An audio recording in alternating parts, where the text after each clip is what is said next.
la vie par la foi, selon la Bible du serviteur de Dieu.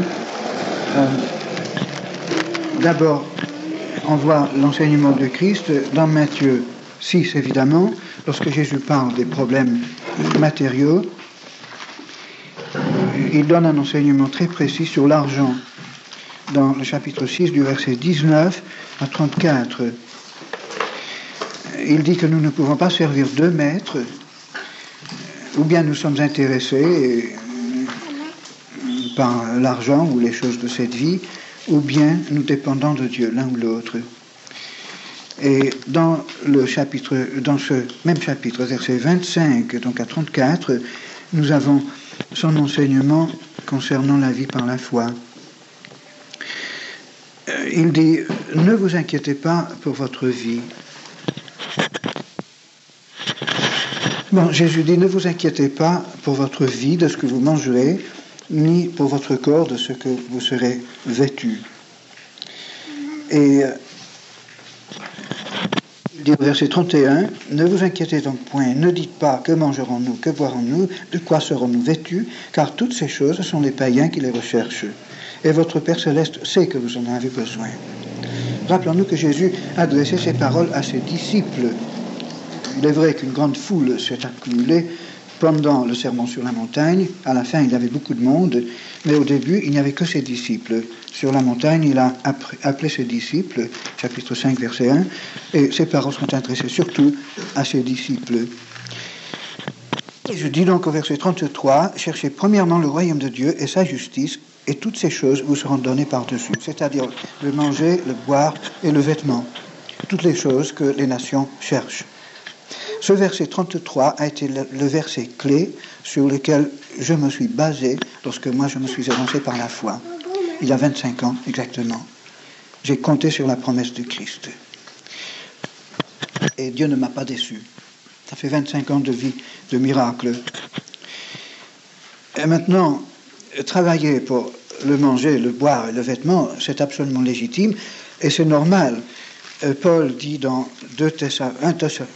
1 ou 2 Thessaloniciens, je ne m'appelle pas lequel, que l'homme doit travailler pour manger.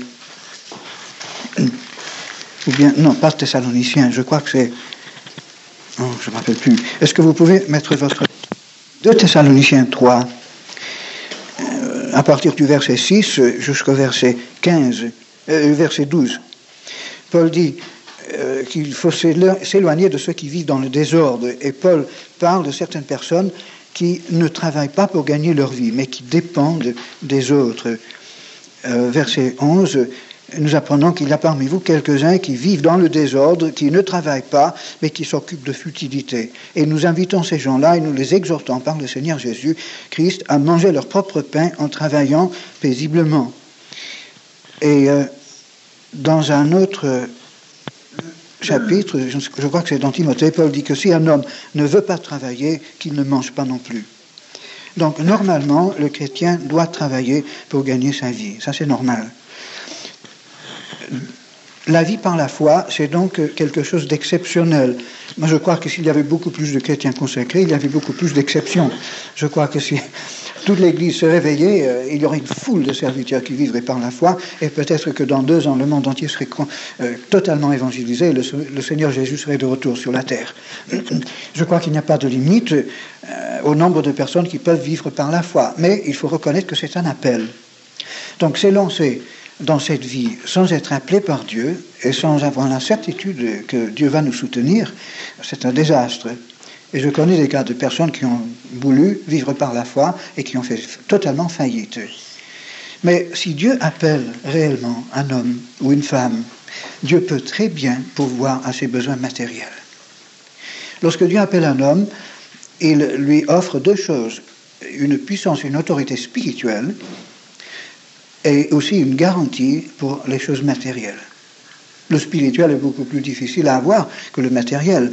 Personnellement, j'ai fait l'expérience, après avoir pris ce pas, il y a 25 ans, qu'il était beaucoup plus facile de croire en Dieu pour les choses matérielles, pour moi et pour ma famille, pour le pain, pour l'argent, le vêtement, que pour les choses spirituelles. j'ai pu déjà vivre 6 mois par la foi avant d'arriver en Algérie. En arrivant là-bas, je le trouvais pratiquement impossible de croire que Dieu allait faire un travail spirituel dans cette ville. Il me semblait tellement que c'était tellement satanique que je n'arrivais pas à croire. Et pourtant, j'avais cru en Dieu pour mon pain, pour l'argent. J'avais vécu par la foi avec ma famille pendant 6 mois. Et il a fallu que je passe 1 an en Algérie de souffrance et de prière jusqu'à ce que j'arrive à la certitude que Dieu allait briser la puissance de Satan et qu'il allait sauver des âmes et créer des serviteurs de Dieu et fonder une église. Je l'ai trouvé beaucoup plus difficile. Normalement, nous mettons les choses à l'envers. Dans notre monde évangélique, on pense que croire en Dieu pour les choses spirituelles, c'est relativement facile. Croire en Dieu pour les choses matérielles, là, il faut une foi de géant. Mais réellement, c'est le contraire. Mais le tout important, évidemment, c'est de savoir la volonté de Dieu et puis d'obéir. Donc, si Dieu vous appelle à vivre par la foi, vous pouvez être certain que Dieu vous tiendra.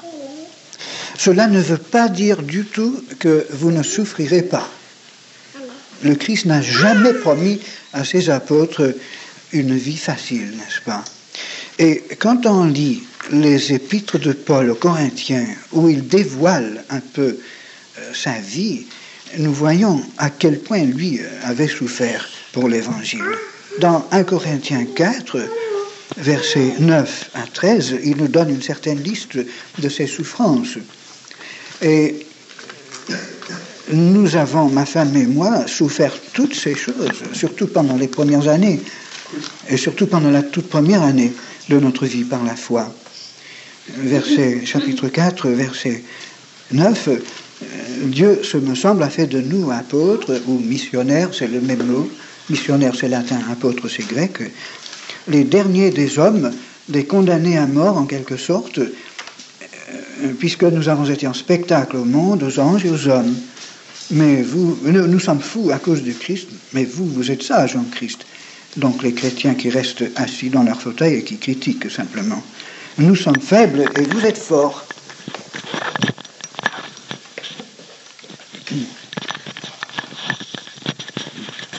Vous êtes honorés et nous sommes méprisés. Jusqu'à cette heure, nous souffrons la faim, la soif, la nudité. Nous sommes maltraités, errants çà et là. Nous nous fatiguons à travailler de nos propres mains. Injuriés, nous bénissons. Persécutés, nous supportons. Calomniés, nous parlons avec bonté. Nous sommes devenus comme les balayures du monde, le rebut de tous, jusqu'à maintenant. Bien, tout cela, nous l'avons souffert. Sauf peut-être la nudité. On a eu quand même de quoi nous vêtir. Pas très luxueusement, mais tout le reste, on l'a souffert. Si on n'est pas prêt à suivre le Christ réellement, naturellement, le diable trouvera le moyen de nous renvoyer. Un apôtre, ça veut dire un envoyé de Dieu. Et le diable essaie de faire de nous des renvoyés. Georges Verwer a souligné le fait que de 10 missionnaires qui partent en mission, maintenant, il y en a 7 qui reviennent au bout de 3 ans, qui ne tiennent pas le coup. Même ceux qui sont dans des sociétés missionnaires qui pourvoient à leurs besoins financiers, plus ou moins. Et de ces 3, il n'y en a qu'un qui est encore à la mission au bout de 10 ans. C'est la statistique que Georges Verwer nous donne.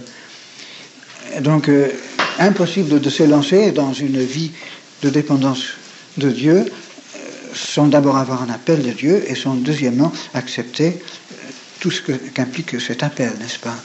Mais pour celui qui a vraiment la foi, c'est-à-dire qui a vraiment confiance en Dieu, nous avons la garantie formelle que Dieu nous tiendra. Et moi, je peux dire, après 25 ans de vie par la foi, que Dieu est de loin le meilleur patron que j'ai jamais eu. Je n'ai commencé cette vie qu'à l'âge de 37 ans. Et j'ai eu plusieurs patrons au cours de ma vie avant. J'en ai eu 1 ou 2 qui étaient sympathiques et relativement généreux.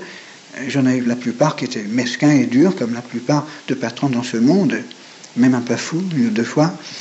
Mais je peux dire que Dieu a été pour moi, même sur le plan du patronat, il a été de loin le meilleur. Très sévère, très exigeant, mais juste et incroyablement généreux aussi.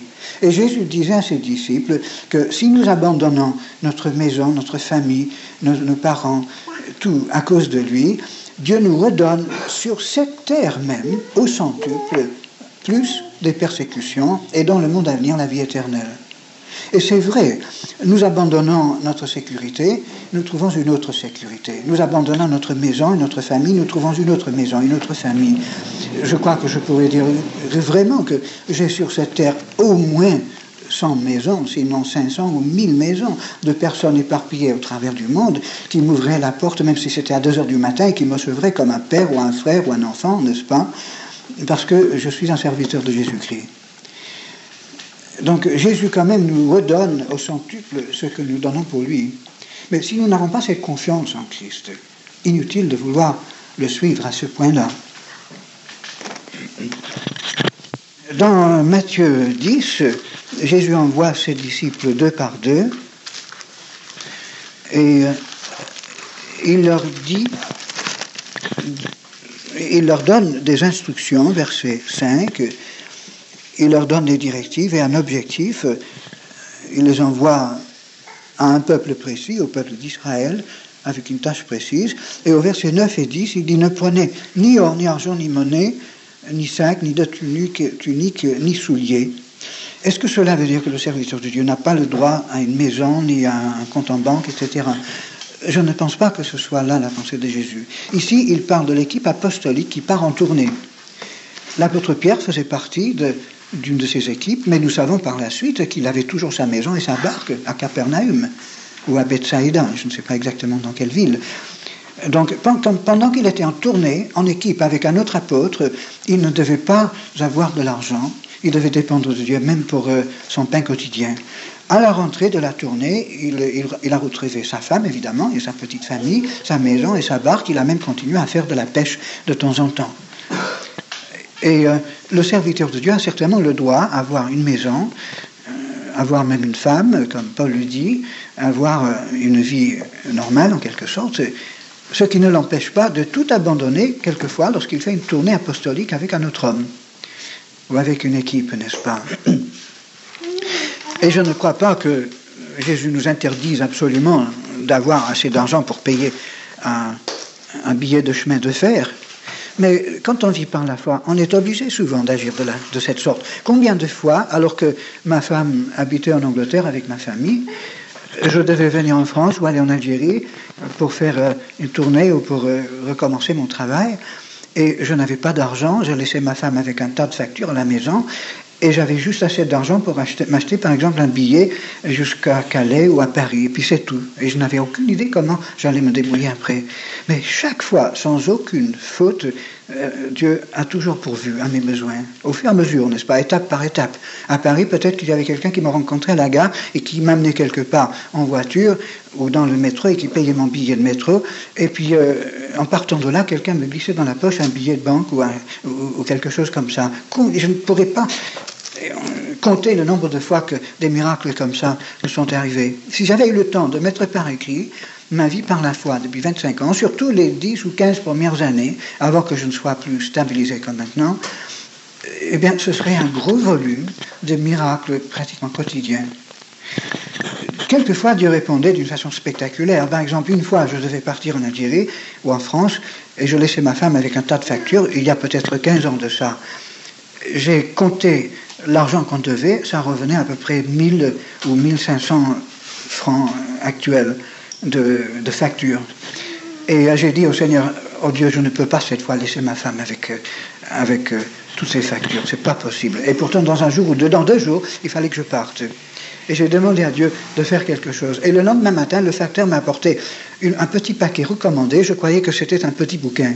Je l'ai ouvert et ça contenait 100 livres sterling. C'était en Angleterre. Donc exactement l'équivalent du montant dont j'en avais besoin pour payer les factures. Pas pour mon voyage, mais pour les factures. Et ça venait de la Banque d'Afrique du Sud, dont l'agence était à Londres, et le directeur de la banque me disait, je n'ai pas le droit de vous dire d'où vient cet argent. Et jusqu'à ce jour, je n'ai aucune idée d'où cet argent est venu, n'est-ce pas? Nous avons vécu des choses inimaginables, et Dieu se plaît quelquefois à nous faire des tours fantastiques simplement pour nous prouver qu'il est maître de la situation. D'autres fois, il nous met à l'épreuve. Maintenant, quel est l'avantage de cette vie par la foi? Il y en a plusieurs.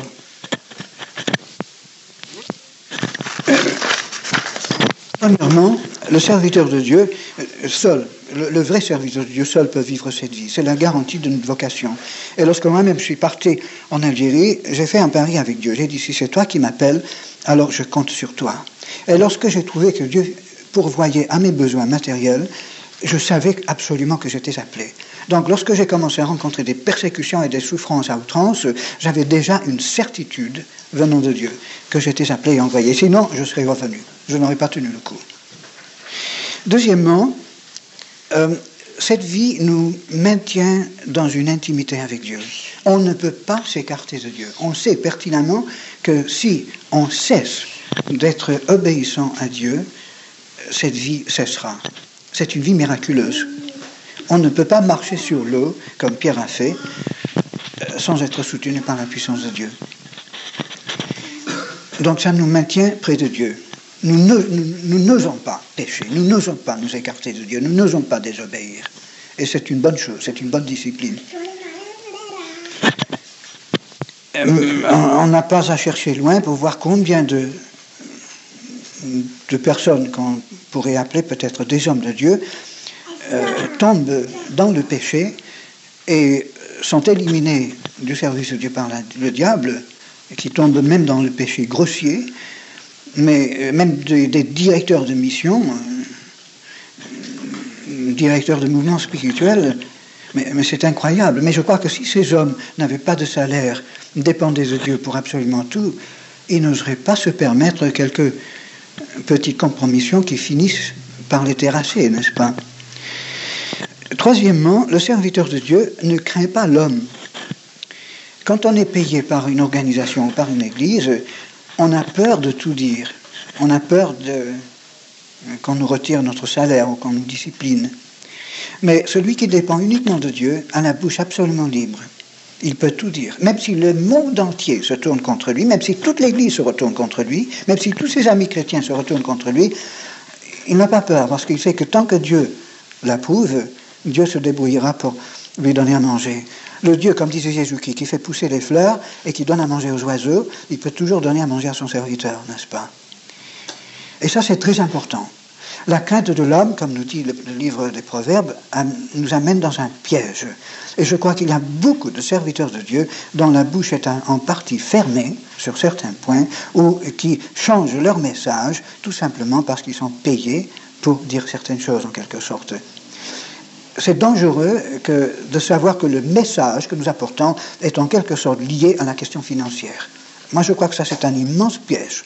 Je crois que si le monde évangélique avait renoncé au système de prédication salariée que nous héritons du catholicisme et non pas de la Bible, n'est-ce pas, nous aurions évité tout le libéralisme qui est sorti d'Allemagne et des grandes églises, généralement, des hommes qui étaient payés par l'État ou payés par une organisation pour prêcher l'évangile, pour étudier la théologie, et parce qu'ils avaient une situation sûre, ils ne risquaient pas d'être congédiés, alors ils se permettaient de prêcher des tas de choses qu'ils ne croyaient pas, et finalement ils ont sapé la foi de toute l'Église.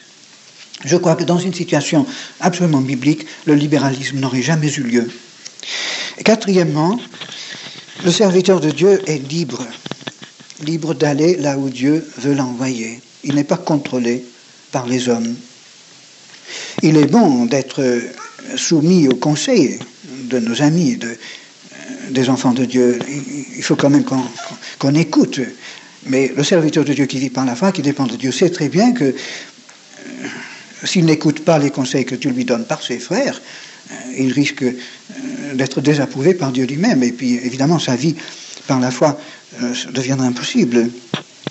Et puis, cinquièmement, tout l'argent qu'il reçoit, c'est de l'argent consacré, qui a été donné à Dieu. Donc, il économise cet argent, il dépense tout cet argent avec une certaine crainte, sachant qu'il doit répondre à Dieu pour son usage, mais aussi personne ne peut le critiquer concernant son usage de cet argent. S'il emploie mal cet argent, finalement, il n'y aura plus d'argent qui arrivera. Il sait très bien, la source arrivera, n'est-ce pas?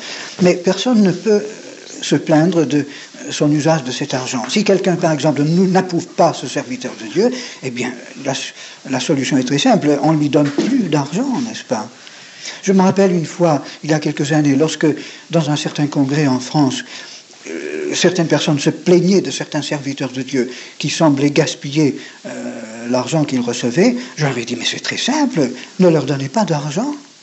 Donnez-le à quelqu'un d'autre ou à quelque chose d'autre. Si vous n'avez pas confiance, ne donnez pas l'argent du Seigneur là où il ne sera pas apprécié. C'est très simple.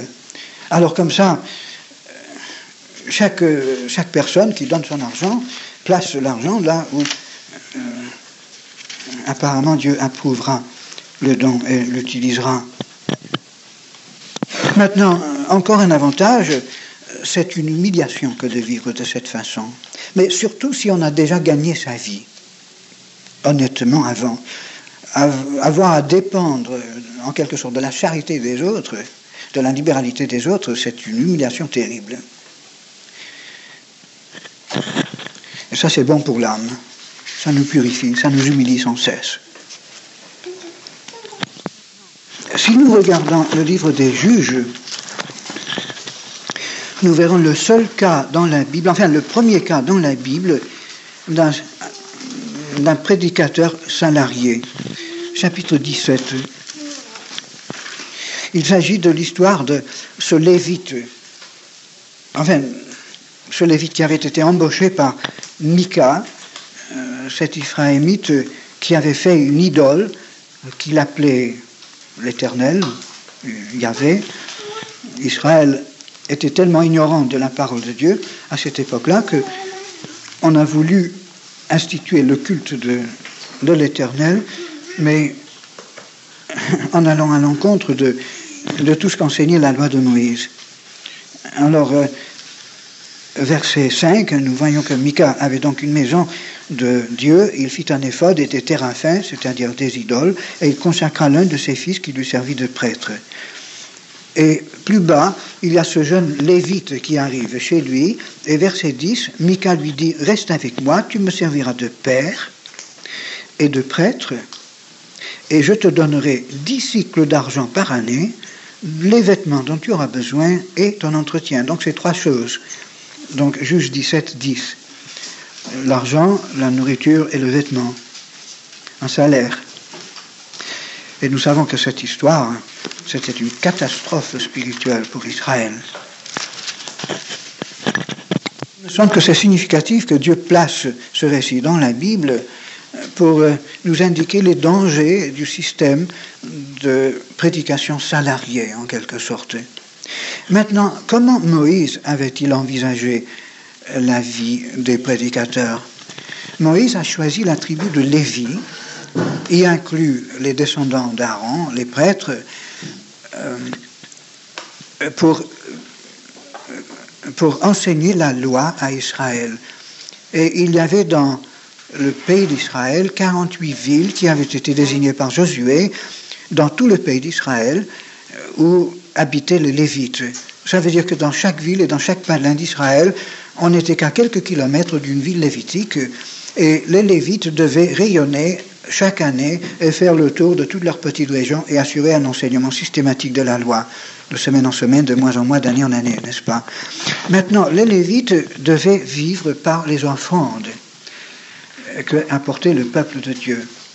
Les offrandes comprenaient la dîme de tout et comprenaient également certains sacrifices. Chaque fois que quelqu'un était conscient d'avoir péché, il fallait qu'il apporte un sacrifice. Et une partie de ce sacrifice appartenait aux prêtres et aux Lévites. Donc le peuple de Dieu dépend essentiellement de la dîme du peuple. Les serviteurs de Dieu dépendent surtout de la dîme du peuple de Dieu. Donc si on n'enseigne pas la dîme, le don de la dîme aux églises, les gens ne sont pas conscients, les chrétiens ne sont pas conscients du besoin du serviteur de Dieu. Il est nécessaire d'enseigner la dîme, non pas pour avoir de l'argent pour soi, mais parce que c'est un enseignement biblique, n'est-ce pas? Et si tout le peuple de Dieu apportait la dîme, il n'y aurait pas de carence dans l'œuvre de Dieu. On pourrait voir des progrès sensationnels. Et le peuple de Dieu devait apporter, outre la dîme, des offrandes spéciales pour des cas spéciaux, n'est-ce pas? Donc les dîmes et les offrandes étaient les 2 sources surtout de revenus. Mais tout cela était volontaire. Chaque personne apportait cela selon sa conscience, n'est-ce pas? Ce n'était pas ramassé comme des impôts. Donc Dieu s'attend à ce que son peuple donne libéralement et systématiquement, mais aussi volontairement. Maintenant, encore quelques pensées. L'apôtre Paul, comment est-ce qu'il vivait? Nous savons qu'il vivait par les dons qui lui parvenaient des églises ou de ses propres convertis.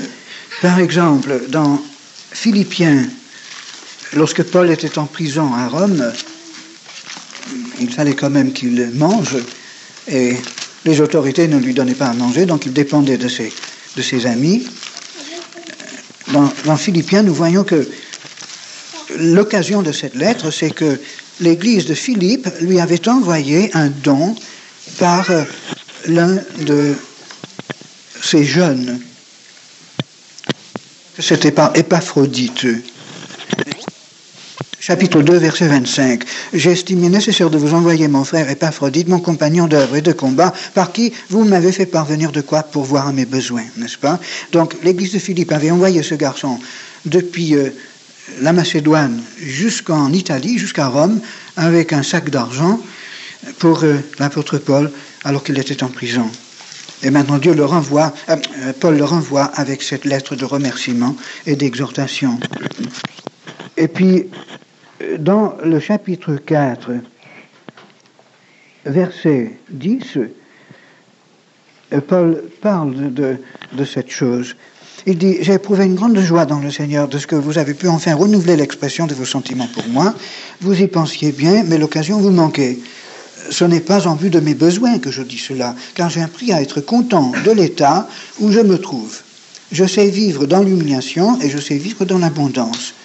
En tout et partout, j'ai appris à être rassasié et avoir faim, à être dans l'abondance et dans la disette. Et je puis tout par celui qui me fortifie. Cependant, vous avez bien fait de prendre part à ma détresse.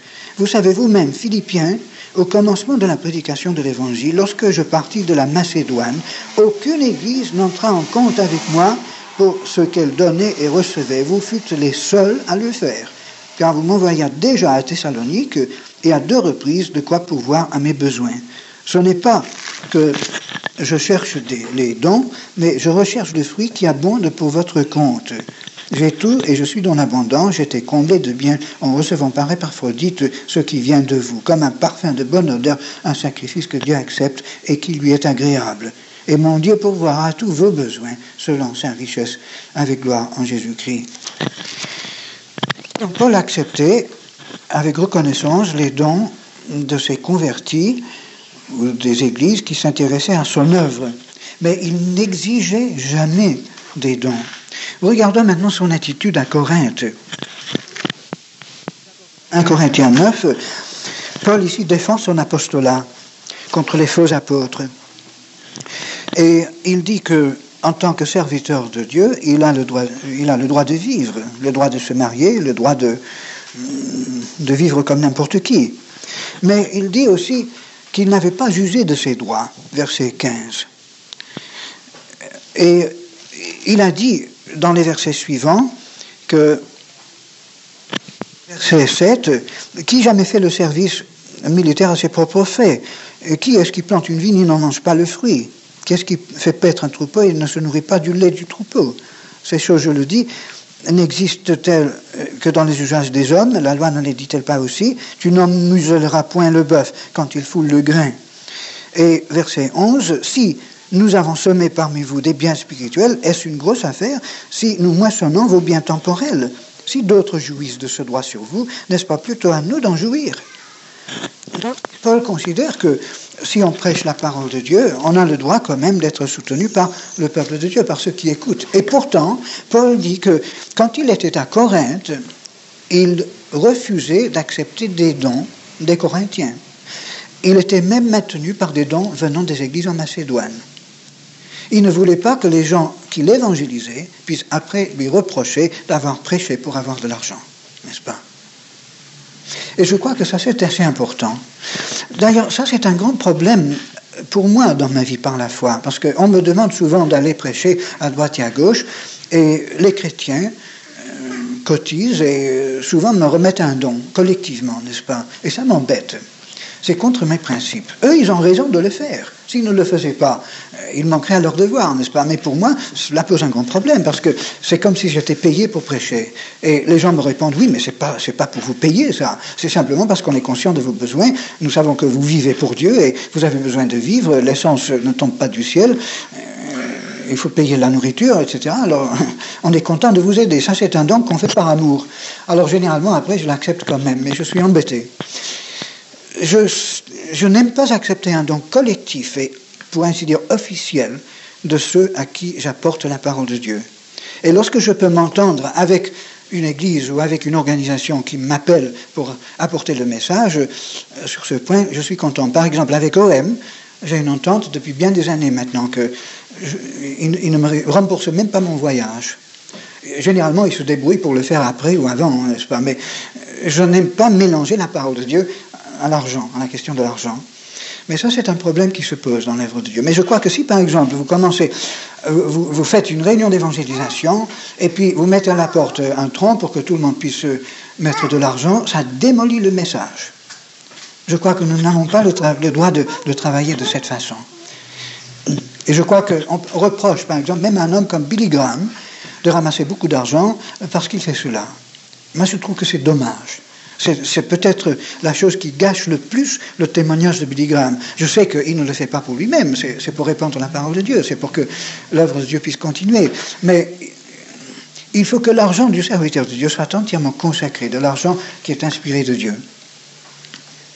Si nous acceptons de l'argent qui ne vient pas de Dieu, on s'expose à une compromission qui finalement démolit notre message.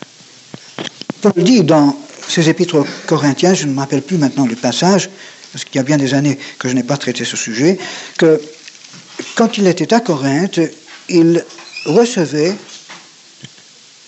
des dons venant des églises de Macédoine, et qu'il ne recevait rien des Corinthiens eux-mêmes. Enfin, débrouillez-vous pour trouver le passage. Maintenant, je passe à une autre question. Pour pouvoir vivre ce genre de vie, qu'est-ce qu'il faut faire? C'est-à-dire, comment est-ce qu'on s'élance? Comment est-ce qu'on est appelé? Comment est-ce qu'on fait pour débuter dans cette vie? Eh bien, nous pouvons voir dans le cas de Paul, chapitre 13,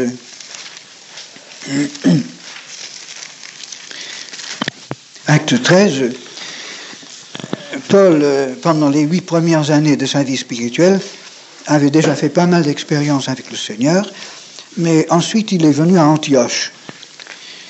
Et il a passé 1 an, ou peut-être 2 ou 3, à Antioche, à travailler en équipe avec, chapitre 13, verset 1, avec Barnabas et encore plusieurs autres hommes, des prophètes et des docteurs. Antioche était devenue une grande église missionnaire, un grand centre stratégique, c'était une très grande ville. Et Paul le trouvait très utile de travailler en équipe dans cette église pour bâtir un immense témoignage puissant dans cette région stratégique. C'était la ville la plus importante du Moyen-Orient,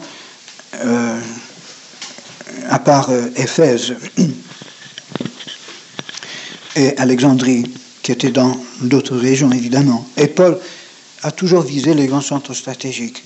Maintenant, alors qu'ils travaillaient et priaient ensemble, verset 2, le Saint-Esprit dit « Mettez-moi à part Barnabas et Saul pour l'œuvre à laquelle je les ai appelés. » Maintenant, alors après avoir jeûné et prié, ils leur imposèrent les mains et les laissèrent partir. Et Paul et Barnabas et Saul, envoyés par le Saint-Esprit, descendirent à celui-ci. Et de là, ils s'embarquèrent pour l'île de Chypre, etc. Dans ces 4 versets, nous avons quelques vérités fondamentales. Premièrement, avant de se lancer dans sa grande vie par la foi, Paul a collaboré dans une église dont il a gagné entièrement la confiance. Et ça, c'est la norme. Et il y a certainement des exceptions, mais c'est la norme. Si on ne peut pas se soumettre à une discipline, la discipline d'une église, si on ne peut pas s'intégrer dans une équipe sur place et faire un travail relativement facile dans le cadre d'une église, on n'est pas qualifié non plus pour braver toute la force de Satan presque seul dans des pays étrangers, sans moyens et peut-être dans une grande souffrance. Donc il y a un apprentissage à faire. Et Paul a fait son apprentissage à Antioche. Il a gagné la confiance de l'équipe qui menait l'église d'Antioche. Et l'appel est venu simultanément à Paul et à Barnabas et aussi à toute l'équipe, n'est-ce pas? Toute l'équipe a reconnu l'appel. C'est pendant que tous priaient et jeûnaient que tous ont reconnu que Paul et Barnabas étaient appelés à faire ce travail spécial. Et ça, encore, c'est la norme. Ensuite, la troisième chose, c'est qu'ils jeûnent et prient et imposent les mains à Paul et à Barnabas. Cela veut dire quoi? Toute l'Église s'associe à cet appel. Ils ne font pas la chose à la légère, mais ils prient et ils jeûnent même pour être absolument certains de la volonté de Dieu. Et quand ils sont certains, ils imposent les mains à Paul et à Barnabas. Maintenant, puisque toutes les églises, toutes les organisations ont bâti sur ce fait, sur ce geste, pour apporter une certaine déformation biblique. En imposant les mains à Paul et Barnabas, que voulait-il dire, le dirigeant de l'église d'Antioche? Dans l'esprit de la plupart des chrétiens aujourd'hui, ça veut dire un acte d'approbation. Donc on autorise Paul et Barnabas d'aller en envoyer de l'église pour être missionnaires. Mais réellement, c'est tout le contraire. Parce que dans la fin de ce verset, nous lisons « ils les laissèrent partir ». Le mot grec est très signifiant, ça veut dire « ils les lâchèrent ». Ils les lâchèrent. Il n'est pas dit que l'église d'Antioche ait envoyé Paul et Barnabas, ça c'est faux. Au contraire, verset 4, nous disons qu'ils ont été envoyés par le Saint-Esprit. Et l'église d'Antioche a reconnu l'appel et a lâché Paul et Barnabas, n'est-ce pas?